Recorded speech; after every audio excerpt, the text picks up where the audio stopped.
2,000 siya. Ngayong araw sa panahon ng pagbabago sa ating pamayanan, ay taimtim na mga mamo na may isalalay muna namin ang anumang gawain sa kapangyarihan at talingan ng aming Panginoong Diyos. Gagamitin sa mabuti at makatawang paraan ang lahat ng marunungang tinanggap namin sa ilang paaralan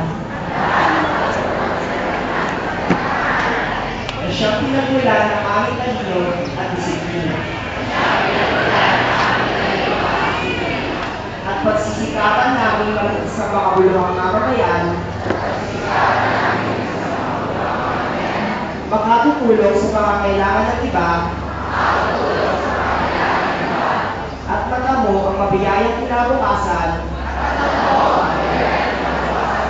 upang kami ay may paglalaki ng ilang paaralan. Kaya, tulungan niyo kami, Diyos ko.